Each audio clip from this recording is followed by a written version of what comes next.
Today's video is how to make this A-line shirt. So if this is something that you'd like to watch, I encourage you to continue watching, and don't forget to subscribe, give me a thumbs up, drop your comments down below. Welcome back to my YouTube channel. So today I'm going to be showing you guys how to make an A-line flare shirt. So without much of your time, if you have not subscribed, please make sure you subscribe, give me a big thumbs up, drop your comment down below. This is going to be a button down shirt. So we are going to be using our hip. The hip I'm using will be 43 divided by 4 will give me 10.75. So I'm going to mark as, so here is a rough edge. I'm not going to be using this side, so this is going to be trimmed out. So for 10.75, which is here, so I'm going to need extra 5 inches to this. So I'm going to measure extra 5 inch, which is here. So and I will refold my fabric like so. Then I'm going to measure out. This will be my starting line because the edges are not equal. So this becomes my starting line. So the next step is to measure the length of what you are working with. So I don't want you to be too down, and I don't want you to be too up as well. So normal is you can use 25 inches depending on what you want, but on this tutorial I'll be using 27 inches for this. So I'm going to measure my 27 inches and mark it out. So once I'm done, I'm going to connect the lines.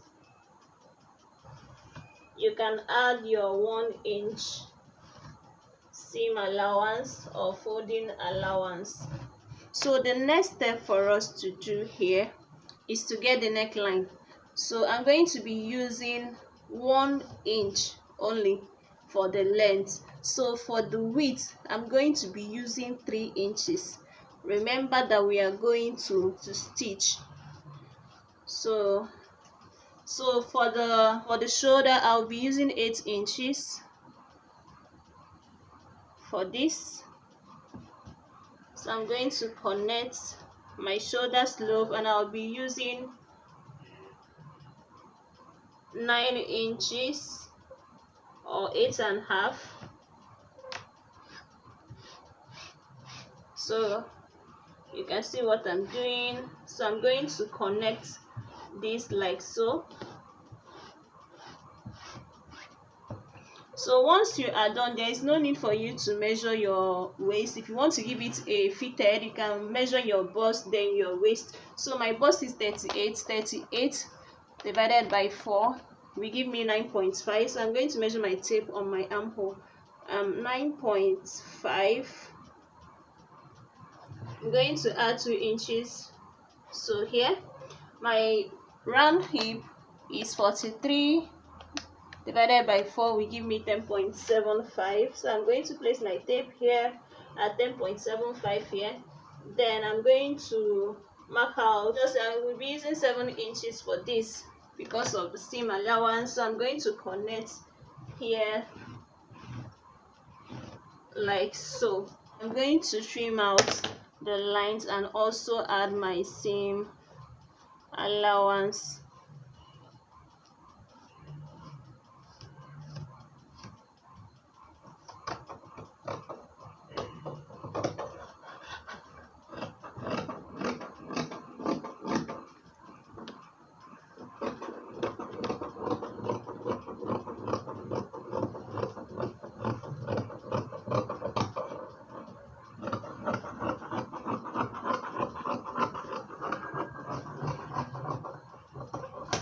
So you can see how it looks like. So I'm going to just fold again and use this for the front. So guys, the next step is for you to fold your fabric into two. Again, once you fold, you're going to give a space here. This space is for your button hole and your button stand. So here I have 2.5 inches. So I'm going to fold in my 2.5 inches in here.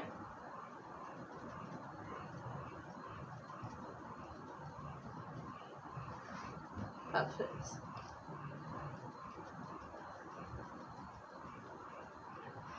So once you have folded, you make sure that the edges are equal at this point so that you will not make any mistake. The next step is for you to mark here out. So once you have marked here out, then you can trim out using this back panel procedure.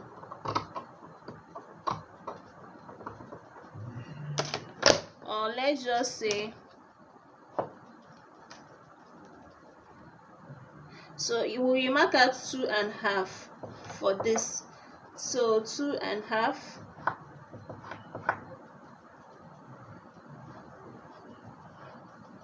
So here it's better for you to have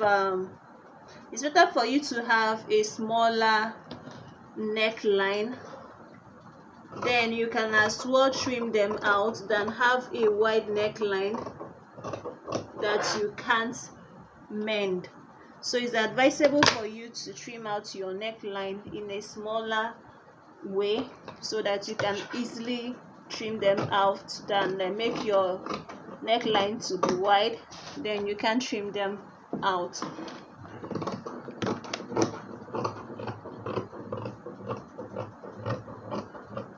So guys, once I have cut out the front and back panel, the next thing for me is to do is on this edge, on this side seam edge, I will go up by 2 inches. So once I go up, I will just connect it with a curve line.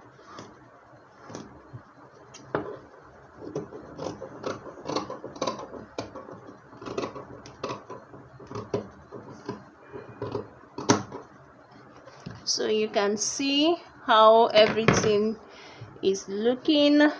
So the next step again is for me to trim out here. So before I trim them out, I like to notch here. Then I will notch this edge as well. So once I'm done notching, I will separate the front panel.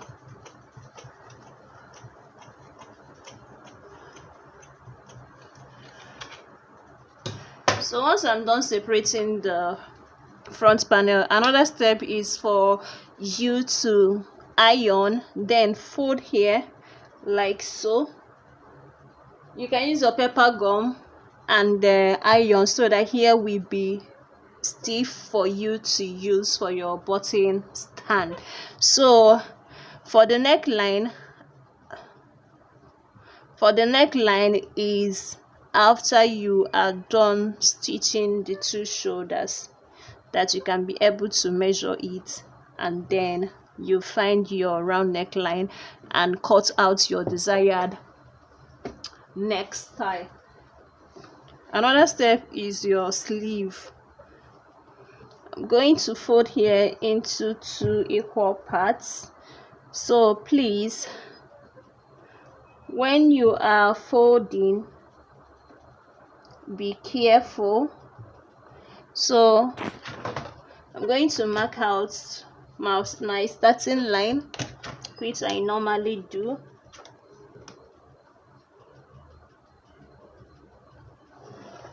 No, I normally use 9 inches. So 9 inches plus 1.5 for folding, so we give me 10.5. So I will connect this 10.5 like so. So once I'm done connecting the 10.5, the next thing for me is to measure my cap line, which is 4 here. So on this 4, I will measure my armhole, which is 9 here.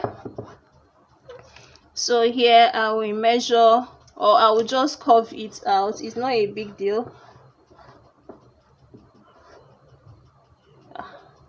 Let me just face this like so that I will know what I'm curving. I will not make mistake. So once I'm done, I'm going to add my seam allowance to this 9 inches, which is 2. So I'm going to curve here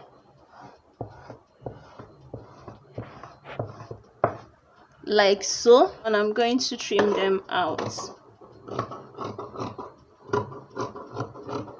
Once I'm okay, I can place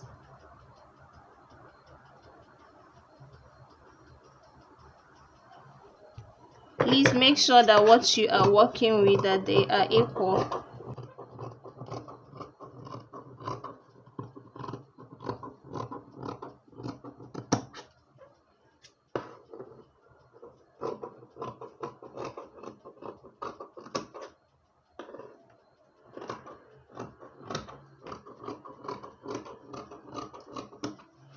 So after cutting them out, you can now notch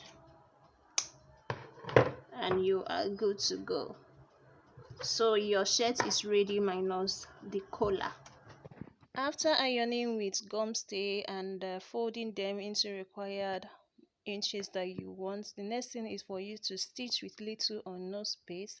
Then after stitching them, you fold the 2 shoulder slopes together for joining. Then use 0.5 inch for the joining. Then you fold your sleeve hem using the exact measurement allowance that you marked out for. Repeat the same thing on both sleeves. Then after, you bring your sleeve and place the notched part on the joint shoulder. Then use your pin to make sure that you join everything together, and then you stitch them. Why I fast forwarded this video, because I don't want it to be lengthy. Then when joining, you use 0.5 inch to join. Make sure not to drag your fabric when stitching, and please, you can join our groups depending on which one that you want. Then after, I'm going to repeat the same thing on the other sleeve as well. Just take your time. Make sure you open your shoulder sleeve, your shoulder where you stitched before pinning, in order to give you a neat work. Then you are going to repeat the same thing by stitching the other side of the sleeve with 0.5 as well. Just take your time and stitch the curved parts of the sleeve and match it up to give you a neat work. If you have not subscribed, please try as much as possible to subscribe. Give me a thumbs up, drop your comments below, so you can see that our A-line shirt is coming into play. So the next thing for us to do is to bring our tape and measure out 1.5 inches to stitch our sleeve hem. Then use 1 inch for the rest of the shirt, because it's not fitted shirt, so it's going to have enough allowance. So I'm using 1 inch for the rest of the stitch. So I'm going to repeat the same process on the other side, using 1.5 for the sleeve hem and then 1 inch for the rest.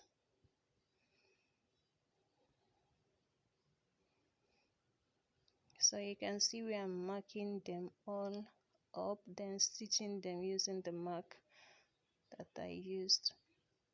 Then once you are done, make sure that everything is neat, remove the excesses. Then here we are going to get the measurements of the collar. So either you fold your collar into two to get the midpoint, or you measure them separately.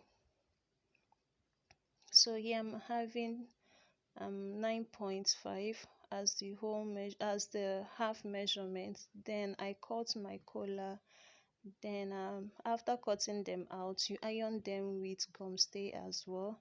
You notch them, both the collar and the neckline, you notch the midpoint. So you bring the notch part together, then you use your pin to secure all the lines so that you will know if you have excesses or not. So at this point, what I like doing is I will secure my collar on the neckline. Then after securing, I will use my marker to mark out where I want to work with. So you can see where I'm marking. Then on the thicker part, I folded it inside with half an inch. Then I stitch the curve lines. Then I'm repeating the same process here. So when you want to sew your collar, what I like doing is to fold inside the stronger part so that it will give me an edge when finishing the collar. So right now, start at the exact place that your inches start to stitch the collar.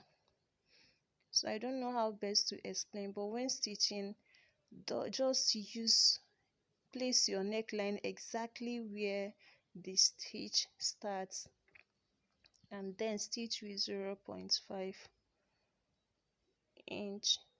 So take your time to stitch this collar so that you will not make a mistake, you will not make any mistake, and you will not cry at the end. So at the other parts, at the other end of the sleeve, you use your pin to secure the line. So once you are done, you are going to flip it over. You are going to flip your collar over to use the thicker parts to finish it up.